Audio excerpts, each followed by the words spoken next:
आता आपण बघणार आहोत बातमी 36 जिल्ह्यांची। वनमंत्री गणेश नाईक यांनी नवी मुंबई महानगरपालिकेच्या प्रभाग रचनेबाबत निवडणूक आयोगाला पुन्हा एकदा कडक इशारा दिलेला आहे। प्रभाग रचनेबाबत घेतलेल्या लोकांच्या आरोपांमध्ये तथ्य असतानाही निवडणूक आयोगाने त्याकडे दुर्लक्ष केल्यास लोक न्यायालयाचा दरवाजा ठोठावतील असा पुनरुच्चार गणेश नाईक यांनी केला आहे। स्थानिक स्वराज्य संस्थांच्या निवडणुका 3 टप्प्यांमध्ये होणार आहेत हे लक्षात घेता 3 महिने निवडणूक आचारसंहिता असेल। ऑक्टोबर महिन्याच्या चौथ्या आठवड्यामध्ये पहिल्या निवडणुकीची आचारसंहिता लागू होईल। महापालिका निवडणुकीची आचारसंहिता जानेवारी अखेरपर्यंत असेल। याचा अर्थ 3 ते 3.25 महिने राज्यात आचारसंहिता राहील। विकास कामांना त्याचा फटका बसण्याची चिन्ह आहेत। पालिका निवडणुकीच्या पार्श्वभूमीवर राज ठाकरे आज कल्याण आणि अंबरनाथ दौऱ्यावर जाणार आहेत। मनसे पदाधिकाऱ्यांसोबत ते बैठक घेणार आहेत। राज ठाकरे निवडणुकीचा आढावा घेतील।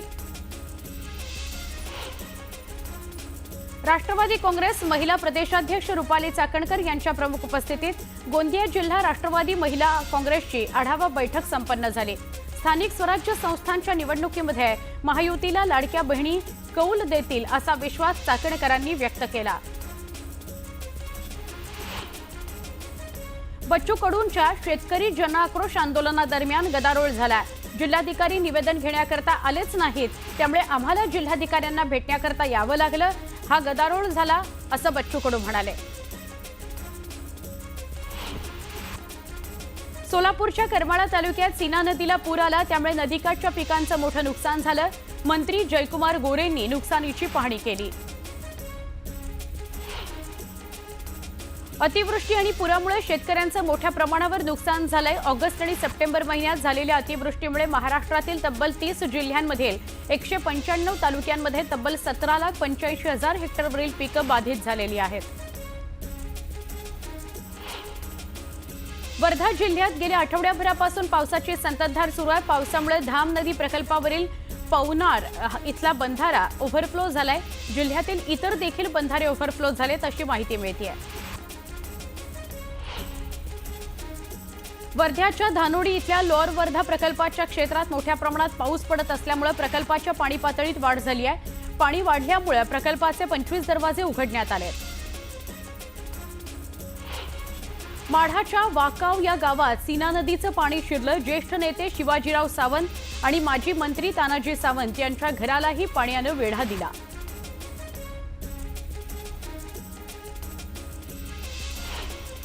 एक महत्त्वाची बातमी आपण स्क्रीनवर बघता आहात। मुंबईतील सगळ्या प्रभागांमध्ये निवडणूक लढण्याची तयारी करा असे आदेश उद्धव ठाकरेंनी पदाधिकाऱ्यांना दिले आहेत। आगामी महापालिका निवडणुकीचं बिगुल लवकरच वाजू शकतं। त्या पार्श्वभूमीवर ठाकरेंच्या शिवसेनेनं मोर्चेबांधणी सुरू केलेली आहे। उद्धव ठाकरेंनी मुंबईतील शाखा प्रमुखांची महत्त्वाची बैठक घेतली। यावेळी त्यांनी मनसेसोबतच्या युतीवर भाष्य केल्याची माहिती मिळते। मनसेसोबत आपली चर्चा सुरू आहे, त्याबाबत आम्ही निर्णय घेऊ असं उद्धव ठाकरे म्हणाले। तर विरोधकांना आपल्याला या निवडणुकीत गाडायचं आहे आणि त्याकरता लोकांच्या संपर्कात राहा, दुबार मतदानावर लक्ष ठेवा असं सुद्धा त्यांनी पदाधिकाऱ्यांना सांगितलं।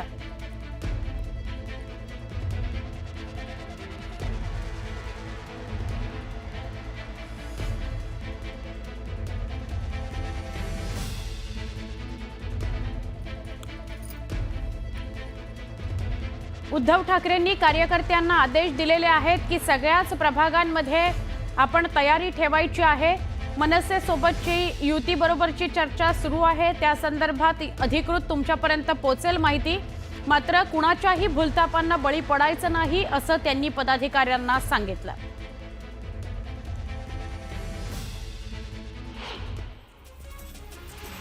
आधुनिक औषधशास्त्र प्रमाणपत्र अभ्यासक्रम पूर्ण केलेल्या होमिओपॅथी डॉक्टरांना ॲलोपॅथीचा सराव करण्यास राज्य सरकारने दिलेल्या परवानगी विरोधात डॉक्टर्सनी संप पुकारला। इंडियन मेडिकल असोसिएशन आणि MSRDA या 2 संघटनांनी संपावर जाणार असल्याचं सांगितलेलं आहे। त्यामुळे राज्यातील आरोग्य व्यवस्थेचा बोजवारा उडण्याची शक्यता आहे। मध्य रेल्वेवरील कर्जत स्थानकावर कर्जत यार्ड रिमॉडेलिंगच्या कामाची पूर्वतयारी करण्याकरता 18, 22 23 आणि 24 सप्टेंबरला विशेष वाहतूक आणि पॉवर ब्लॉक घेण्यात येणार आहेत। यामुळे कर्जत ते खोपोली, नेरळ ते खोपोली लोकल सेवा रद्द करण्यात येणार आहे। परिवहन विभागाने नेमलेल्या समितीकडून पीयूसी दरवाढीचा अहवाल तयार करण्यात आला असून त्यानुसार 16 ते 20% वाढ होऊ शकते। याकरता दिल्ली, मध्य प्रदेश, कर्नाटक, गोवा अशा एकूण 5 राज्यांच्या दरांचा आढावा घेण्यात आला। त्यानुसार नवीन अहवाल तयार केला गेला असून तो शासनाला सादर करण्यात आल्याचं अधिकाऱ्यांनी सांगितलं। पुढील हंगामाकरता लागणाऱ्या कांद्या बियाण्याचे दर वाढलेत। सरासरी 2600 ते 3000 पर्यंत कांद्याचं बियाणं झालंय। बाजारात मिळणाऱ्या गुणवत्तापूर्ण बियाण्यांचे भाव जास्त असल्यानं शेतकरी चिंतातूर आहे। कांद्याचे भाव घसरले पण बियाणं महागलं तर पुढील पेरणी कशी करायची असा प्रश्न शेतकरी वर्गातून विचारला जातोय। मिठी नदीपात्र रुंदीकरणाअंतर्गत वांद्रे ते धारावी दरम्यान पुलाची पुनर्बांधणी करण्यात येते। पहिल्या टप्प्यात उभारलेल्या उड्डाणपुलाचं बांधकाम 90% पूर्ण झालंय। या पुलाचं काम 30 नोव्हेंबरपर्यंत पूर्ण करण्याच्या सूचना महापालिकेचे प्रकल्प विभागाचे अतिरिक्त आयुक्त अभिजित बांगर यांनी अधिकाऱ्यांना दिल्या। सीएसएमटीवरून सुटणाऱ्या कर्जत आणि खोपोलीच्या गाड्यांमध्ये सकाळी आणि संध्याकाळी कार्यालयीन वेळेत प्रचंड गर्दी असते। यामुळे नोकरदार वर्गाचे हाल होतात। प्रवाशांची गर्दी टाळण्याकरता मध्य रेल्वेनं या मार्गावर गाड्यांची संख्या वाढवावी अशी रेल्वे संघटनांनी मागणी केलेली आहे। अमृत भारत योजनेमध्ये स्थानकांचं सुशोभीकरण करण्यात आलं असलं तरी आवश्यक पायाभूत सुविधांची मात्र वानवा आहे। मध्य रेल्वे मार्गावरील शेकडो स्थानकांपैकी फक्त 4 स्थानकांमध्ये आपत्कालीन वैद्यकीय केंद्र उपलब्ध आहेत। त्यामुळे इतर स्थानकांमध्ये प्रवाशांना वैद्यकीय उपचाराची आवश्यकता भासल्यास त्यांना वेळेत सेवा मिळत नसल्याचं दिसून येत आहे। मुंबई महानगरपालिकेच्या रुग्णालयांमध्ये मोफत औषधांचा पुरवठा करण्याकरता 2022 पासून रखडलेल्या खरेदीच्या प्रस्तावाला यावर्षीच्या जून महिन्यात मंजुरी मिळाली आहे। पण अजूनही हा साठा न पोहोचल्यानं रुग्णांना बाहेरून औषध खरेदी करावी लागते। पेन्शन कल्याण विभाग लवकरच देशभरात डिजिटल लाईफ सर्टिफिकेट कॅम्पेन सुरू करणार आहे। ही मोहीम 1 नोव्हेंबर ते 30 नोव्हेंबर 2025 पर्यंत चालेल। वृद्ध आणि अपंग पेन्शनधारकांना ही सुविधा घरोघरी दिली जाणार आहे। मुंब्रा परिसरामध्ये एक अमानुष घटना समोर आली। रस्त्यावर फिरणाऱ्या एका निरपराध श्वानाला एका व्यक्तीने ठार मारलं। त्यानं श्वानाचे डोळे काढून टाकत डोळ्यांशी खेळ केला। या घटनेमुळे परिसरात भीती पसरलेली आहे। नवरात्रोत्सवाला अवघे काहीच दिवस शिल्लक आहेत। यंदा 22 सप्टेंबरला घटस्थापना म्हणजेच सर्वत्र देवीचं आगमन होत आहे, म्हणजे येत्या सोमवारी। त्यानंतर पुढील 9 दिवस देवीची उपासना केली जाणार आहे। या पार्श्वभूमीवर उपनगरांमधील मूर्तीच्या कारखान्यांमध्ये देवीच्या मूर्तीवर शेवटचा हात फिरवण्याचं काम लगबगीनं सुरू आहे।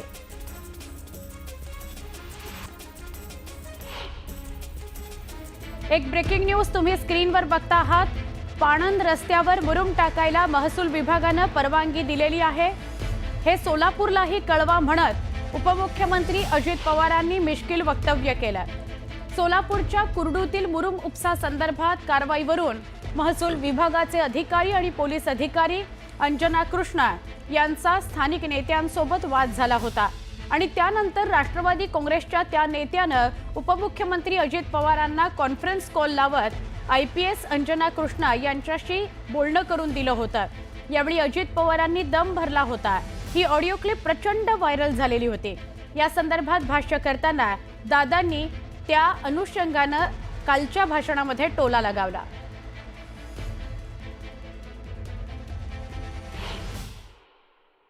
चंद्रशेखर बावनकुळेंनी सांगितलं की पानन रस्त्याला आता रॉयल्टी मुरुम वगैरे काढला तर लागणार नाही।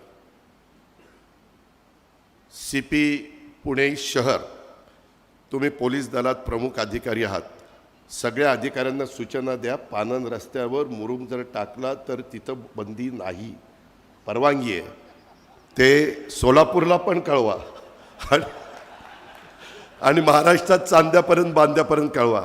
बावनकुळे साहेब, गेल्या महिन्यात हे सुरू केलं असतं तर काय वाईट झालं असतो, कशाला मला त्रास झाला, कारण नसताना नाही त्या गोष्टीचा गवगवा त्या ठिकाणी होतो. जाऊ द्या, हरकत नाही. शेवटी लोकशाही आहे, संविधान आहे. मावळमध्ये रिंग रोड आणि टीपी योजना रद्द करण्याकरता ग्रामस्थ आक्रमक झाले. नेरे, सांगावडे, दारुंब्रे, साळुंब्रे, गोडुंब्रे, धामणे या गावांचा गावकऱ्यांनी योजनेला तीव्र विरोध करत निषेध केला.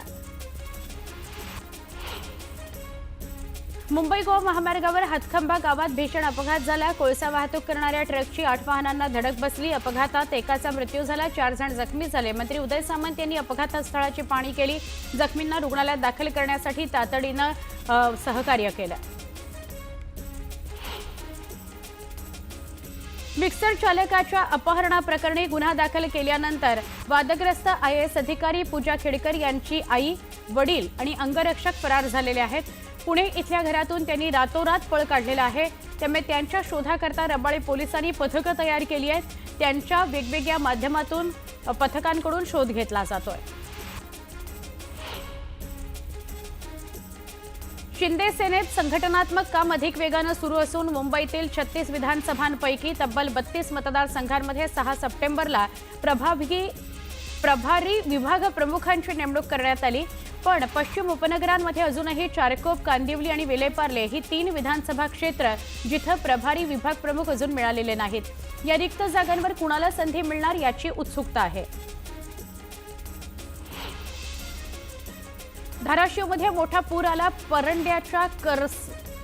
परंड्याच्या कसरत वागे गव्हाण या गावात तराफाच्या सहाय्यानं गर्भवती महिलेला दवाखान्यात पोहोचवल्याचा प्रकार समोर आला. या घटनेचा व्हिडिओ सोशल मीडियावर व्हायरल झालेला आहे. राज्यात यंदा MBA अभ्यासक्रमाच्या तब्बल 10,867 जागा रिक्त राहिल्या आहेत. आतापर्यंत 42,642 विद्यार्थ्यांनी प्रवेश घेतलेले आहेत. राज्य सामायिक प्रवेश परीक्षा कक्षानं दिलेल्या आकडेवारीवरून ही बाब समोर आली आहे. मुंबईला पाणीपुरवठा करणाऱ्या 7 तलावांमध्ये रविवारी मध्यरात्रीपासून चांगला पाऊस पडला.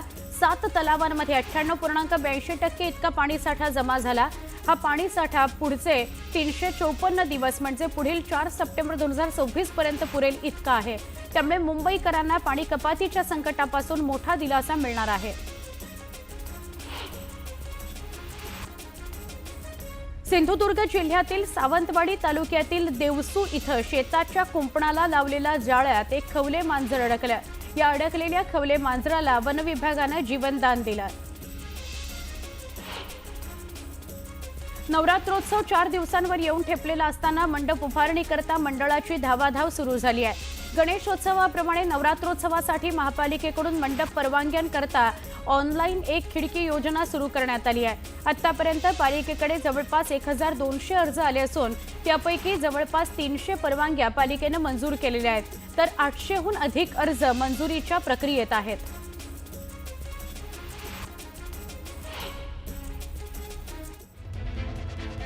एक महत्त्वाची बातमी पुण्यातून आहे. पुण्यामध्ये कोथरूडमध्ये मध्यरात्री गोळीबार झाल्याची घटना घडली आहे. या गोळीबारात 1 जण गंभीर जखमी झालाय. निलेश घायवळ गँग मधल्या 5 जणांकडून हा गोळीबार झालाय. प्रकाश धुमाळ या व्यक्तीवर कोथरूडमध्ये मध्यरात्री हा गोळीबार झाला. कोथरूडमध्ये असणाऱ्या शिंदे चाळीजवळ फायरिंगची घटना घडली आहे.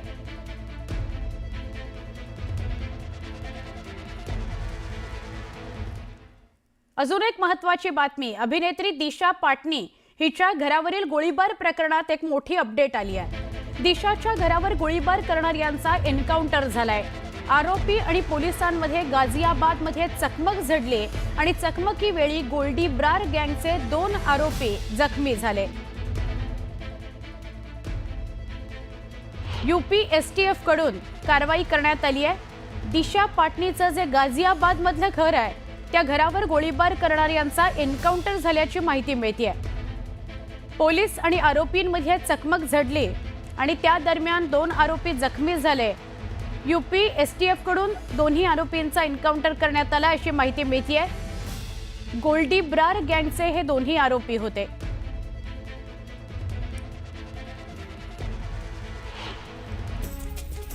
बुलडाण्यामध्ये वंचित आणि भारतीय बौद्ध महासभेचा जिल्हाधिकारी कार्यालयावर आक्रोश मोर्चा निघाला.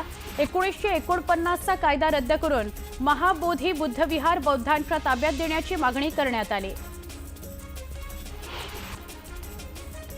जळगाव शासकीय ITI शेजारील कचरा संकलन केंद्राविरोधात मनसे आक्रमक झाली.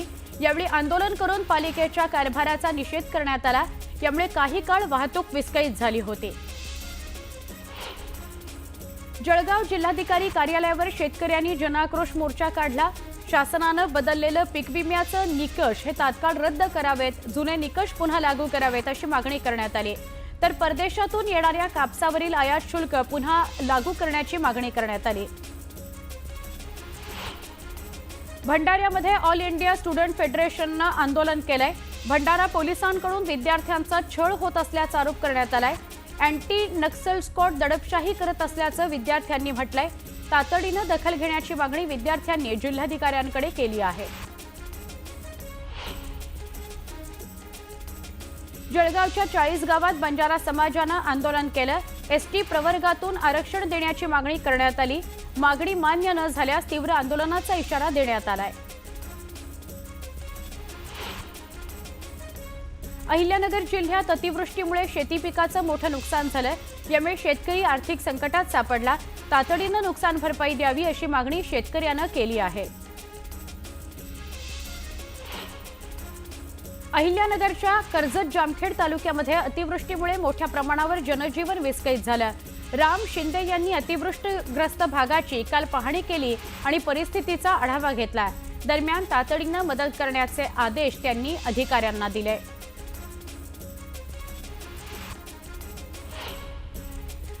एक सविस्तर बातमी आपण बघूया. उपमुख्यमंत्री अजित पवार यांनी बीड जिल्ह्यातील वंजारवाडी गावाला अचानकपणे भेट दिली. या अचानक दिलेल्या भेटीमध्ये त्यांनी गावातील नागरिकांशी संवाद साधला आणि त्यांच्या कामाचा आढावा सुद्धा घेतला. या भेटीत अजित पवारांनी सरपंचाशी संवाद साधला. तुम्हाला अपत्य किती असा थेट प्रश्न सरपंचाला विचारला. सरपंचानं अजितदादांच्या प्रश्नावर उत्तर दिलं आणि त्यावर दादांनी दिलेल्या प्रत्युत्तरानंतर उपस्थितांमध्ये हशाप पिकला किंवा हसू फुटलं. गावामध्ये दारूचे ठेके चालतात का, कोणी दारू विक्री करतं का, असेही प्रश्न दादांनी सरपंचांना विचारले. फक्त अजून काही काहींना 3 मुलं 4 मुलं दिसत आहेत. तुम्हाला किती आहेत? काय तुम्हाला किती? नाही तर सरपंच राहतो. दारूच्या भट्ट्या बिट्ट्या टोटल बंद आहे. सगळं बंद आहे का?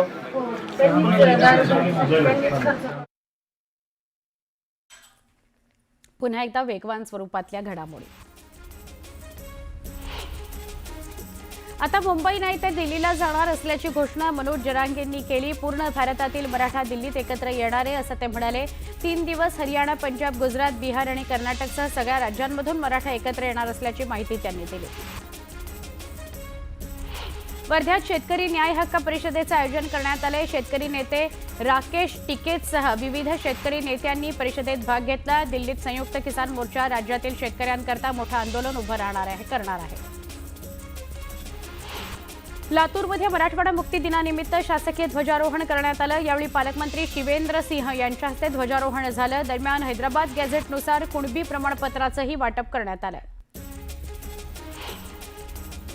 गोंदिया जिल्ह्यात महिला आयोग आपल्या दारी उपक्रम राबवण्यात येणार आहे. प्रत्येक जिल्ह्यात जाऊन तक्रारीचं निवारण करण्यात येणार आहे. महिलांचे सगळे प्रश्न सोडवण्याकरता महिला आयोगानं पुढाकार घेतल्याचं रुपाली चाकणकर म्हणाल्या.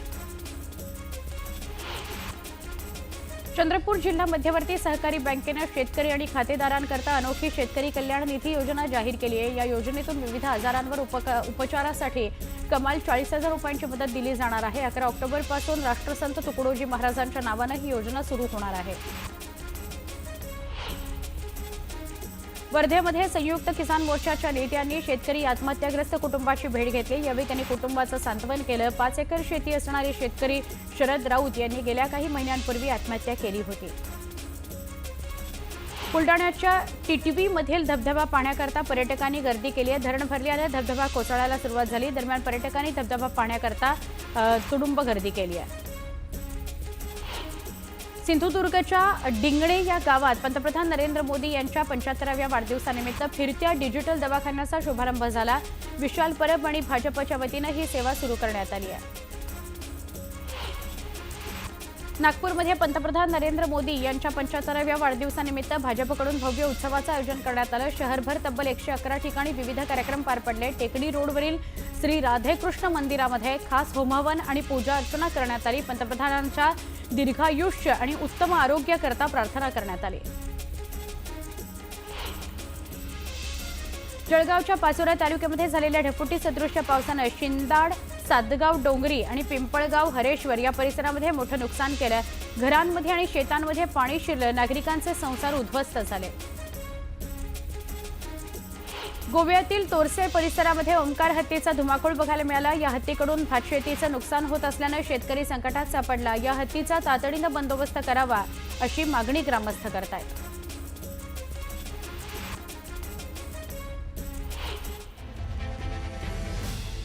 निवडणूक आयोगानं ईव्हीएम बाबत नवीन मार्गदर्शक तत्व जारी केली आहेत। ईव्हीएम मधील उमेदवारांच्या यादीत आता उमेदवारांचं रंगीत छायाचित्र छापलं जाणार आहे। आतापर्यंत उमेदवारांचे ब्लॅक अँड व्हाईट फोटो छापले जात होते, कलर्ड फोटो नव्हते। आता ते कलर्ड फोटो छापले जाणार आहेत। ईव्हीएम मतपत्रिका अधिक स्पष्ट आणि वाचनीय बनवण्याकरता हा प्रयत्न होतोय, हा निर्णय घेतला गेलाय। पहिल्यांदाच ईव्हीएम मतपत्रिकांवर उमेदवारांचे रंगीत छायाचित्र छापले जाईल।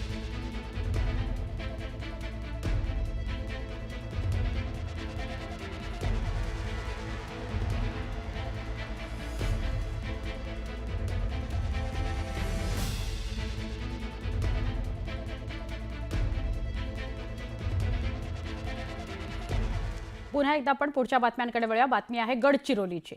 गडचिरोली जिल्ह्यामध्ये पोलिसांशी झालेल्या चकमकीत 2 महिला माओवादी ठार झाल्यात। गट्टा पोलीस ठाण्याच्या हद्दीत मेडस्केच्या जंगलात माओवादी असल्याची माहिती मिळाल्यानंतर पोलिसांनी कारवाई केली आहे। घटनास्थळी AK-47 अत्याधुनिक बंदुकीसह मोठ्या प्रमाणात शस्त्रसाठा आणि माओवादी वापराचं साहित्य सापडलेलं आहे। बातमी नांदेडची आहे। नांदेडच्या मुखेड शहरातील बारहाळी नाका परिसरात भरधाव ट्रकचा अपघात झालाय। ब्रेक फेल झाल्याने ट्रकनं अनेक वाहनांना धडक दिली। यात 8 जण जखमी झालेत।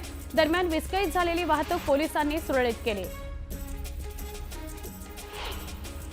चंद्रपूरच्या रहमतनगर भागात पालिकेच्या सिव्हरेज ट्रीटमेंट प्लांटमधून क्लोरीन गॅस गळती झाली आहे। यामुळे नागरिकांच्या आरोग्याला धोका निर्माण झालाय। अशी माहिती मिळताच प्रशासनाने दुरुस्तीचं काम सुरू केलं। धाराशिव जिल्ह्यातील नुकसानग्रस्त शेतकऱ्यांना सरसकट मदत करा अशी मागणी आमदार कैलास पाटील यांनी केली।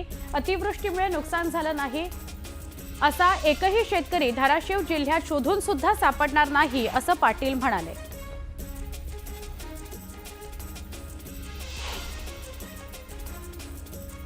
आर्थिक वर्ष 2024-25 साठी आयकर विवरणपत्र भरण्याची अंतिम मुदत 16 सप्टेंबर 2025 पर्यंतच होती। आयकर विभागाने ही तारीख आणखी वाढवलेली नाही। त्यामुळे ज्यांनी 16 सप्टेंबर पूर्वी विवरणपत्र दाखल केलेलं नाही त्यांना आता विलंबाचं विवरणपत्र म्हणजे विलंबाने ITR दाखल करावं लागणार आहे। येत्या 31 डिसेंबर 2025 पर्यंत विलंबित विवरणपत्र भरता येणार आहे। मात्र त्यावर दंड, व्याज आणि इतर निर्बंध लागू असतील।